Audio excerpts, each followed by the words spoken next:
Olá pessoal, tudo bom? E vamos nós para a quarta parte ou quinta parte. Deixa eu ver aqui porque eu já estou perdido. Eu acho que é a quarta, mas vamos ver aqui. Não, é a quinta. Estamos indo para a quinta parte da série James Bond. É, então vamos continuar. No último vídeo eu tinha comentado sobre o Homem da Pistola de Ouro. E esse vídeo a gente começa com O Espião que Me Amava. The Spy Who Loved Me, o título em inglês. É um filme de 1977, considerado pela crítica como o melhor filme do Roger Moore na franquia. E como eu disse no vídeo anterior, eu realmente acho que é o melhor filme do Roger Moore. O vilão é muito interessante, apesar daquele famoso estereótipo, né, de destruir o mundo e construir um mundo novo, sempre aquela paranoia megalomaníaca dos grandes vilões, não só dos James Bond, mas de toda a narrativa de aventura. Sempre tem aquele sonho de conquistar o mundo,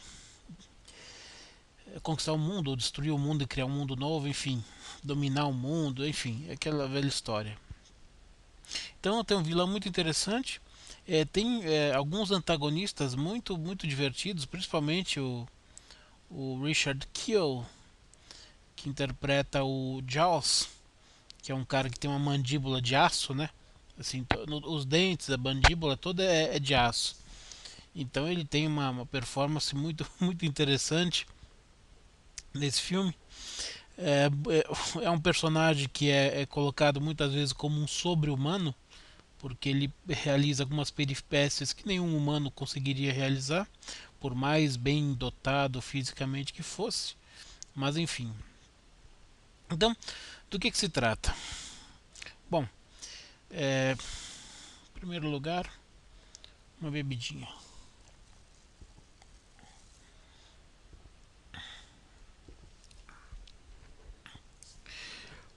Há um microchip que está à venda com algumas informações muito interessantes tanto para a União Soviética, na época ainda a União Soviética, quanto para os Estados Unidos. E elas são. Esse microchip está à venda, vamos dizer assim, está sendo leiloado no Egito por um intermediário. Então, tanto o Bond quanto a Triple X, que seria a agente soviética que está encarregada do caso, também conhecido como Major Amazova, ambos estão interessados nesse microchip, porque lá ele teria umas informações é, ultra secretas para descobrir o que aconteceu, porque dois submarinos nucleares, um americano e um russo, sumiram do nada. Eles estavam patrulhando ali as suas áreas e de repente eles desapareceram. Então, nesse microchip, teriam as informações do responsável pela captura dos submarinos. Porque os submarinos, como já foi dito, eles têm mísseis nucleares, os submarinos nucleares. Então, os dois países querem recuperar esses mísseis, né? E é no Egito que tudo começa. Inclusive é no Egito que os dois se encontram pela primeira vez. A agente russa com um agente britânico. E por uma facilidade de caminhos, o chefe do serviço secreto russo, o chefe da KGB, que é o general Gogol, junto com o M, que é o chefe do serviço do MI6, se juntam. Eles se unem contra um inimigo comum, ou seja, como os dois tiveram o mesmo problema, então eles estão unindo esforços para um inimigo comum. Então a partir daí, os dois vão trabalhar juntos. Os dois agentes vão trabalhar juntos. É muito divertido porque eu não comentei isso em nenhum vídeo ainda. O M, a sala do M, que é o responsável pelo M6, e a secretária, a famosa Moneypenny, eles mudam de local assim, como se fosse uma coisa assim, é super divertido. Num filme eles estão num navio abandonado, naufragado. No outro filme eles estão num outro país. No outro filme eles estão escondidos em algum lugar. Enfim, nesse filme em específico, eles estão, acho que se não me engano, não sei se é no Vale dos Reis, agora eu não lembro exatamente, mas é num dos pontos turísticos do Egito, é um dos pontos de visitação do Egito, não sei se é o Vale dos Reis ou se é algum outro monumento, que agora eu não lembro. O James Bond está entrando, ele desce por passa por alguns monumentos, e de repente ele entra numa porta e abre um compartimento secreto e está lá a secretária e o chefe dele. Quer dizer, o escritório deles que fica em Londres, de repente passa a existir dentro de um monumento antigo do Egito. É muito maluco isso, né? No filme anterior que eu falei aqui, que é o Homem da Pistola de Ouro, o filme se passa na maior parte do tempo ali na região de Hong Kong, Hong Kong e Macau, mais Hong Kong do que Macau, e tem um navio, que é acho que é o Queen Elizabeth, que é um navio naufragado ali na região do mar ali do próximo a Singapura, e também dentro do navio naufragado tá lá, aparece lá o chefe dele, o Q, inclusive junto com o armeiro, que é o M, juntamente com o armeiro, que é o Q, numa sala ali dentro do navio naufragado. Assim, coisas de fantasia, né? Que só tem no James Bond. Mas enfim, como eles vão unir forças dentro desse microchip, que eles recuperam esse microchip depois de várias peripécias, inclusive uma muito maluca, que é assim, quem é o intermediário no Egito que vai negociar esse microchip? É um tal de um cara chamado Fekesh. O James Bond vai visitar o cara não tá. Tá só a mulher do cara ali. E aí a mulher do cara fica assim, olha, o Fekesh falou para fazer tudo o que puder para te entreter. E daí, obviamente, já começa o enlace dos dois. E ela vê que tem um capanga lá na parte de trás que vai dar um tiro nele. Veja só o tamanho da loucura. Daí ela grita, não! E aí eles viram assim, e em vez do tiro pegar no James Bond, pega nela. Ou seja, é claro que é um componente absolutamente fantástico, né? Uma mulher conheceu o cara naquele momento, conversou com ele 2 minutos e de repente ela já dá a vida dele em troca do cara. Não, não mata ele, mata a mim, sabe? Como se fosse uma esposa entrando na frente do marido pro bandido mandar um tiro, quer dizer. Uma coisa que hoje em dia nem esposas talvez fizessem para proteger o marido e nem maridos para proteger as esposas. Mas ali ela faz para proteger um desconhecido. Quer dizer, coisas do James Bond, né? Ele é sempre o irresistível das mulheres. Basta ele aparecer que elas ficam todas apaixonadas e cegas. Enfim, aí tem toda uma perseguição desse capanga e tal. E ele descobre que o tal do Fekesh está nas pirâmides, está num evento que está acontecendo nas pirâmides. E lá é a primeira vez que aparece o Zeus, matando exatamente o Fekesh e depois conseguindo fugir, fazendo com que eles tenham que, já que o Fekesh foi morto, ele checa a agendinha, né, do cara e descobre que na verdade o Fekesh era só um intermediário e o tal de Max Kalba, que é dono de uma boate no Cairo, ele é realmente o cara que tem o microchip. E aí vão os dois para lá, evidentemente que separados, né? E lá eles se encontram e começam a negociar com esse cara. Esse cara é morto pelo Zeus. E outra cena muito interessante. Aí ele foge numa caminhonete, um furgão, na verdade, da companhia telefônica, o Zeus, e entram os dois atrás, na parte de trás. Então ele viaja a madrugada inteira até chegar, até chegar num outro monumento ali do Egito, onde acontece algumas cenas de aventura também. É bem interessante para quem gosta de paisagem egípcia, é bem interessante, né? Que aparecem todas as principais paisagens: pirâmides, Egito, o Vale dos Reis, enfim, tudo. Quase tudo, né? Não tudo, porque o Egito é muito grande. E é interessante que na volta, olha só como é que é o negócio. O cara, ele viajou da boate do cara até esse local, era noite, e ele chega lá, quando ele chega lá é dia. Ou seja, viajou horas e horas, 5 6 7 horas, sei lá quantas horas, para chegar lá.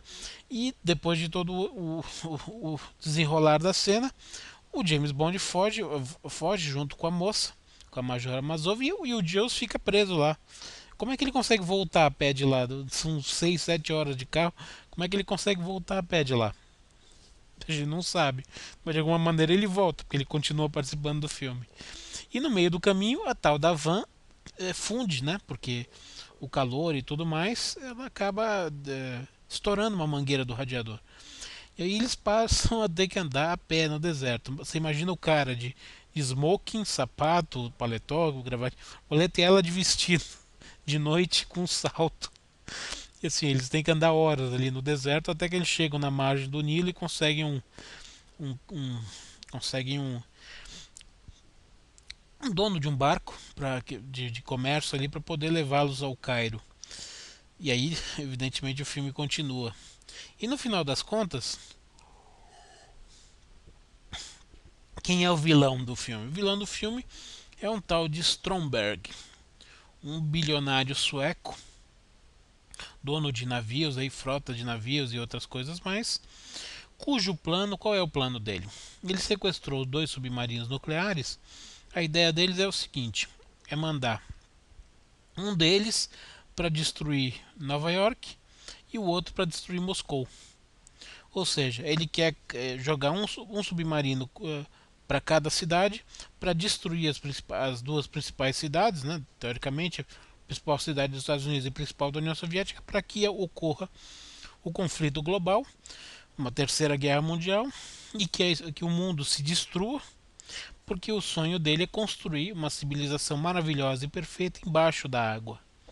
Ele quer construir, a paixão dele é o mar. Então ele mora numa engenhoca que parece um polvo que fica que fica sempre no mar. Às vezes está para baixo, às vezes está para cima e tudo mais.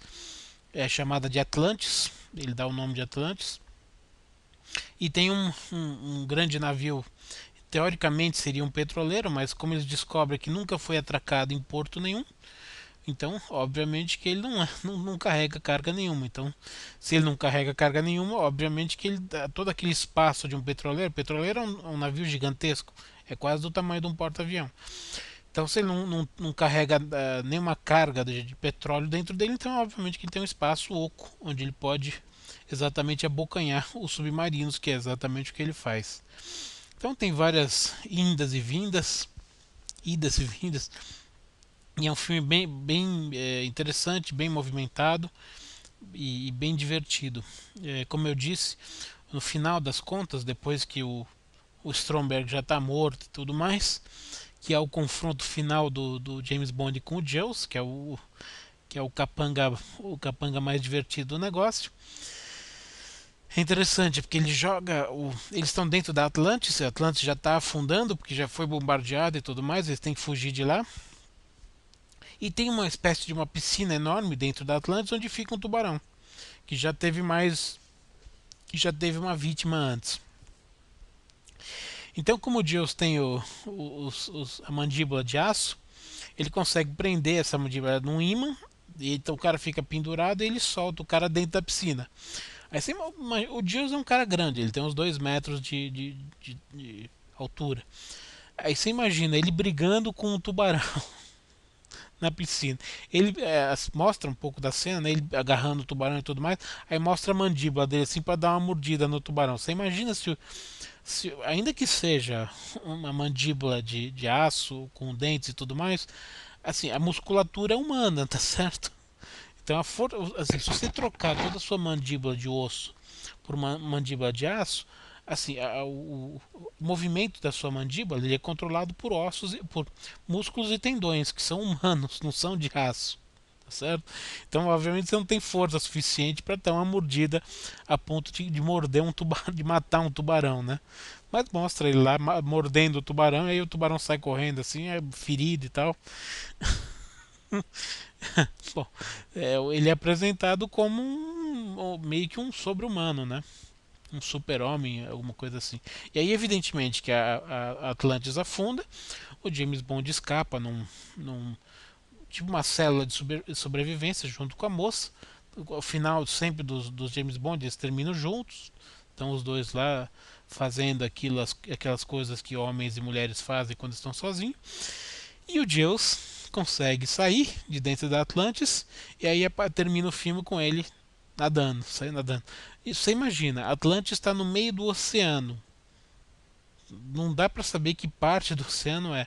Você olha para todos os lados, só tem água.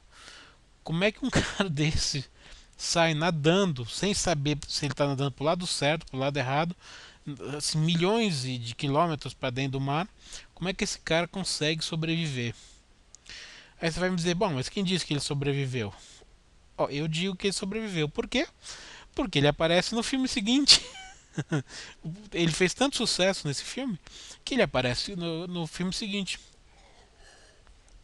Evidentemente, como um capanga com o mesmo nome, com a mesma personalidade, com as mesmas características, só que trabalhando para um outro vilão. Então ele sobreviveu. Interessante isso. Bom, e o segundo filme que nós vamos falar hoje, que é o que vem depois do Espião que Me Amava, é Moonraker. Aqui saiu 007 Contra o Foguete da Morte. É um filme de 79, o anterior do Espião era de 77. Esse filme tem algumas curiosidades, porque ele tem algumas passagens pelo Brasil. Bom, Moonraker, evidentemente, a tradução dele não é Contra o Foguete da Morte. Moonraker é o nome do foguete que vai aparecer no filme, o nome do projeto que constrói o foguete que vai aparecer no filme. Então, não tem uma tradução, é um nome próprio. E aqui saiu como Contra o Foguete da Morte para dar um negócio de sensacionalismo, Foguete da Morte, mas não tem nada a ver com. Tem a ver com foguete, mas não tem nada a ver com Foguete da Morte. Enfim, coisas do Brasil. Então, nessa aventura seguinte do James Bond, ainda com o Roger Moore, qual que é o começo do filme? Tem um bilionário é, franco franco inglês, assim, é mais francês do que inglês, vamos dizer assim.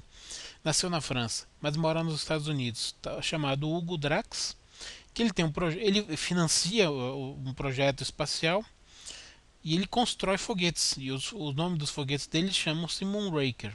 É o nome do projeto e é o nome do foguete.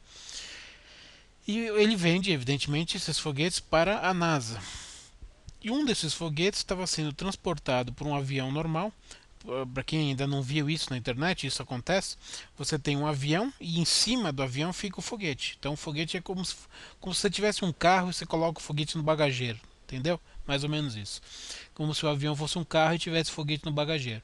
Então o avião serve como como se tivesse um caminhão que está transportando aquela carga ali. Então ele estava indo dos Estados Unidos para a Inglaterra. E aí, do nada, havia sido inserido ali dois, é, dois funcionários do Drax. E eles entram no foguete e eles ligam o foguete em pleno ar. Então, a hora que ele liga o foguete em pleno ar, que o foguete se desprende do avião, todo aquele fogo que o foguete joga, ele bota fogo no avião, evidentemente o avião explode. E aí qual é o problema? O problema é o seguinte: quando eles vão detectar onde é que caiu esse avião, eles verificam que só tem os destroços do avião, não tem os destroços do foguete. Então eles descobrem que o foguete foi sequestrado em pleno ar, ou seja, alguém roubou o foguete, vamos dizer assim. E aí, evidentemente, preocupadíssimos, chamam o grande James Bond para descobrir o que aconteceu. Deixa eu só clicar num negócio aqui que fica aparecendo, está me incomodando. Pronto. Então, ele é chamado, evidentemente, para ir para a Califórnia, que é onde fica a sede das indústrias Drax, para ele investigar. Na verdade, nesse momento ainda eles não sabem que o Drax é o responsável. Então, primeira fonte que você vai procurar saber, você vai onde é feito o foguete para tentar saber o que aconteceu, para ver como funciona, etc. e tal. Esse Drax um megalomaníaco, um bilionário megalomaníaco. Ele trouxe um castelo inteiro para ele morar da França e reconstruiu na Califórnia. Então o James Bond, quando vê a casa dele, que eles vêm de helicóptero, né?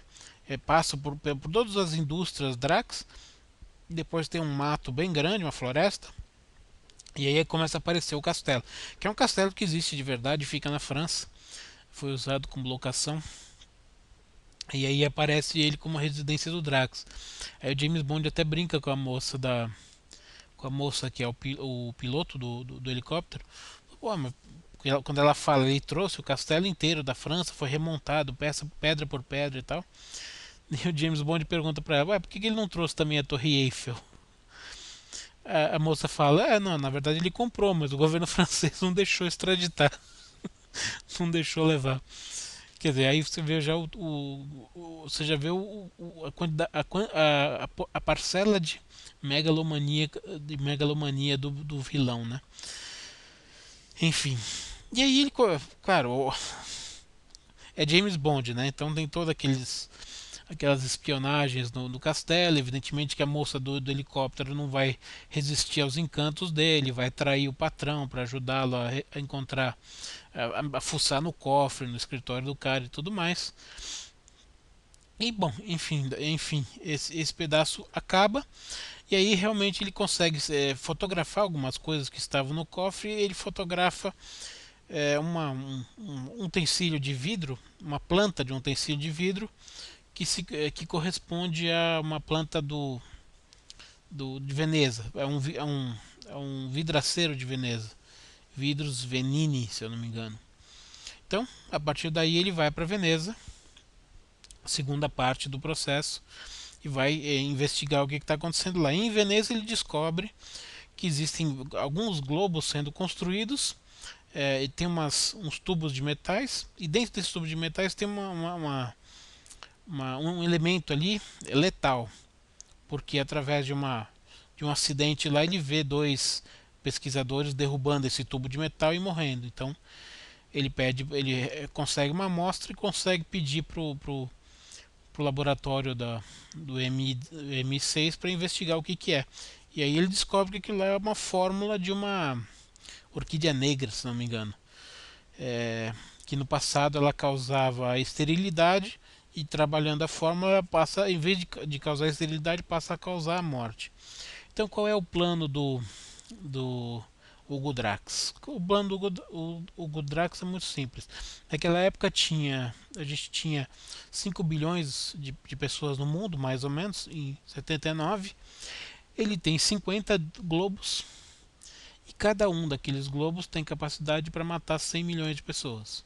Ou seja, ele quer subir para a estação espacial dele, que ele tem construída no céu, que tem uma proteção, um bloqueio de radar, e de lá ele vai lançar todos os globos para matar todos os habitantes da Terra, só os seres humanos, hein? Não nada de plantas e animais. Plantas e animais continuam como estão, para matar só os seres humanos. De novo, aquele projeto dos vilões megalomaníacos de dominação mundo, de construir o mundo, de destruir, construir e tal. No filme anterior a gente viu que o cara queria, o Stromberg queria destruir o mundo, provocar a guerra para construir um mundo novo sob o mar. O Drax é diferente, ele quer destruir matar todas as pessoas na Terra. E para a estação espacial ele levou vários casais de pessoas perfeitas, pessoas sem nenhum tipo de deficiência. Por exemplo, eu uso óculos, já tenho uma deficiência. Bom, você tem uma pessoa, outra pessoa ela é gorda, tem uma deficiência. Tem outra pessoa, ela, sei lá, enfim, cada um tem uma deficiência. Então, deficientes não podem participar. Então, ele leva de dois em dois jovens, perfeitos, para que depois que ele destruir o mundo todo, ele desce da estação dele e repovoe a Terra com as matrizes, vamos dizer assim, com os casais que ele levou para o céu. Vamos dizer que seria um projeto Arca de Noé. Até o James Bond comenta quando eles vão pro foguete, porque o James Bond vai junto com a Russa, eles vão para de foguete para a estação espacial e eles começam a ver que nos outros foguetes tem esses casais que são dois a dois. Aí o James Bond até fala, projeto Arca de Noé. Eles também foram de dois em dois, ou seja, quando a história bíblica da Arca de Noé, né? Quando ele tem o dilúvio, o Noé constrói uma arca e leva um par, ou seja, um casal de cada uma das espécies para salvar da extinção e tal. Então a ideia dele é esse. Então é esse, o filme é esse. Nossa, de dois filmes só para falar de dois filmes eu falei 25 minutos, então vamos ficar só nesses dois filmes mesmo. É interessante nesse filme porque, como eu disse, o Deus participa do filme. A gente tem cenas no Brasil, porque depois de Veneza, eles vêm para o Rio de Janeiro. Aí eles participam de todo o Rio de Janeiro, tem cenas do Carnaval do Rio e tudo mais. Tem cenas do centro do Rio, do Largo da Carioca, para quem conhece o Rio de Janeiro. Não, James Bond fica na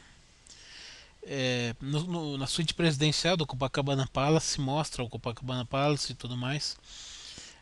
São cenas bem interessantes do Brasil, só que assim completamente desencontradas, né? Porque ele está no Rio de Janeiro, de repente do nada ele aparece num matagal, galopando um cavalo com um poncho, como se fosse um poncho mexicano. Aparece até a música lembrando o Marlboro, né? Que o Marlboro tinha uma propaganda de cigarros tinha uma propaganda de um cara cavalgando e tudo mais. E aí de repente eles obviamente de novo encontram o M ali no Brasil, fazendo com seu escritório ali no Brasil. E aí eles descobrem que essa orquídea negra ela é extraída da região amazônica, então ele tem que ir até a região amazônica. O que eu estou dizendo que é bizarro é porque assim ele foge de uma perseguição no rio do Amazonas e vem descendo, vem descendo, vem descendo com o Zeus e os outros caras perseguindo em outros barcos, até que eles caem numa cachoeira gigantesca, que é exatamente a, a cachoeira de Itaipu. Exatamente as cachoeiras de Itaipu ali de Foz, ali, Itaipu, de Foz do Iguaçu, onde fica a usina de Itaipu. Então, quer dizer, se você for ver geograficamente, o Amazonas está no Rio, na região norte. Não tem como você descer aquilo ali, sei lá, em 2, 3 horas de uma perseguição e sair nas cachoeiras de Foz do Iguaçu. Assim, é fisicamente impossível você descer o país inteiro em 2 horas. Você ir da zona norte, da região norte até a região sul. Então é obviamente que assim, quem fez esse roteiro, quem planejou essa sequência não entende nada do que é Brasil, né? Não sabe qual é o tamanho do Brasil, não sabe qual é a distância entre o Amazonas e a Foz do Iguaçu, onde tem as cachoeiras. Mas enfim, né? Pode ter muitas, em outros filmes pode ter vários tipos dessas deficiências que a gente não compreendeu também porque a gente não conhece o país. Mas enfim, são cenas divertidas até que pelo menos a paisagem é muito bonita. E é lógico, tem o estereótipo brasileiro. Quando está no Amazonas, você tem a anaconda, aquela cobra gigante e tudo mais, que luta com o bonde, enfim. Bom, é isso. E para finalizar, como eu já disse, o plano do cara era trazer para baixo, depois que matasse toda a humanidade, sempre os casais perfeitos, casais sem nenhuma anomalia. E o Deus arrumou uma namorada no Rio de Janeiro. E essa namorada também não é perfeita. Ela usa aparelho nos dentes, ela tem óculos e tudo mais. E aí quando o James Bond fala, você tá vendo, Deus? Só os perfeitos é que vão, só as pessoas perfeitas é que vão para esse mundo novo que ele quer construir sobre a Terra. E aí o Deus, opa, peraí, eu não sou perfeito, eu tenho essas mandíbulas de aço, minha namorada não sei o que e tal. E aí ele consegue o Deus como aliado. E no final, na batalha final, o Deus acaba se aliando ao James Bond e ajuda na destruição da estação espacial e no combate aos vilões. E no final também se salva. O James Bond consegue entrar num foguete junto com a Amazova. Eles conseguem matar os 3 globos que já tinham sido lançados. E o Jules consegue fugir com a namorada numa cápsula espacial que acaba chegando na Terra também. Então, tudo termina bem quando acaba bem. James Bond e a Majora Mazova conquistam o mundo, depois terminam com a famosa cena de sexo, que é o final de todo o filme do James Bond. Ele e a mocinha terminam assim. E o Jules, que acabou, o vilão que acabou se convertendo, também se salva. Então todos viveram felizes para sempre. E terminamos assim a quinta parte da série James Bond. Então no próximo vídeo a gente começa a falar do filme de 1981, que é Somente para os Seus Olhos, ou For Your Eyes Only, que é exatamente a tradução em português do que ficou. Que é um filme interessante também, mas acho que inferior a esses dois que eu comentei hoje. Mas vamos falar mais dele no próximo vídeo, que é o sexto. Tá com quase 30 minutos esse aqui. Então, uma saudação e até a próxima.